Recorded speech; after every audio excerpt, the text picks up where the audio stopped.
और जब मृत्यु छू कर जाती है या मृत्यु लेकर जाती है प्राण को, तब इस मिट्टी की, इस मृत देह की भी एक गंध बिखर जाती है। जो हवन आदि करके लगभग 13वीं संपन्न करने के बाद, षोडशी आदि करने के बाद वो द्रव्य मुक्त होता है वातावरण। मृत की देह में से भी एक अलग द्रव्य, एक अलग स्राव होता है, बड़ी मैली, दुर्गंध, अपवित्र, वो इतनी सूक्ष्म होती है, इतनी सूक्ष्म कि वो एक विशेष प्रकार के रक्त, वीर्य, रज, प्राण, जीव अंश के साथ घुल मिल जाती है। ध्यान से सुनो। और दूर तक बैठा हुआ व्यक्ति भी उसके प्रभाव में माना जाता है। उसे पातक और सूतक कहते हैं। दूर बैठा हुआ, 7 समंदर पार भी बैठा हुआ व्यक्ति उस प्रभाव को स्वीकार करता है।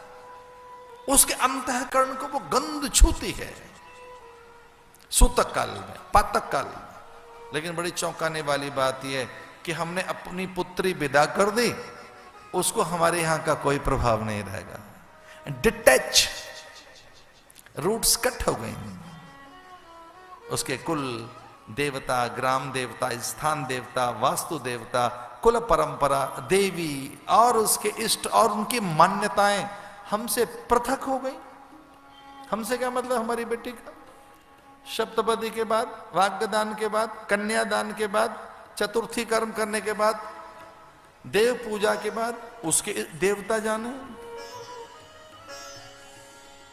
सीमाना, सीमांत, जहां तक ग्राम देवता है, उसके बाद ट्रांसफर कर देता है ग्राम देवता।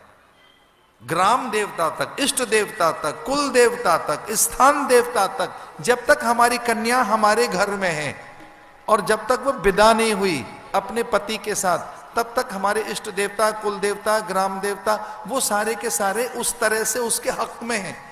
लेकिन जैसे ही इष्ट देवता, ग्राम देवता, कुल देवता, क्षेत्रपाल देवता के टेरिटरी से वो बाहर हुई, तो वहां से वो हैंडओवर कर देते हैं उनको। हैंडओवर कर देते हैं कि अब बस यहां तक है हमारा। तो वहां वो कितने दूर के कुल देवता हैं, इष्ट देवता, ग्राम देवता, वो कहां हैं? वहां से वो हमारी पुत्री का हाथ थाम लेते हैं। अब हमारी हो गई है कन्या। आज के युग में इसे परिभाषित करना बहुत कठिन है, पर एक आचार्य का और भागवत कह रहे एक व्यास का तनिक सा विश्वास कीजिए। ये सूक्ष्म जगत की बातें आज भी उतनी ही सच हैं जितनी ये सच कभी किसी युग में थी। आज भी उतनी ही सच है। वो अदृश्य है, दिख नहीं रही। भाई हम तरंगों से तो बने हैं। विज्ञान क्या कह रहा है? इलेक्ट्रॉन, प्रोटॉन हम हैं क्या? हमें एटम है, और क्या है? एटम से बने हुए कुछ मॉलिक्यूल हैं हमें, और क्या हमें तरंगे हैं, कुछ पार्टिकल्स हैं, उनसे शरीर बन गया है। लेकिन जो जीवाश्म है हमारी, जो जैव सत्ता है हमारी, वो सत्ता हमारी, उसमें एक गंध है, एक अलग कुल की, गोत्र की, वंश की, परंपरा की।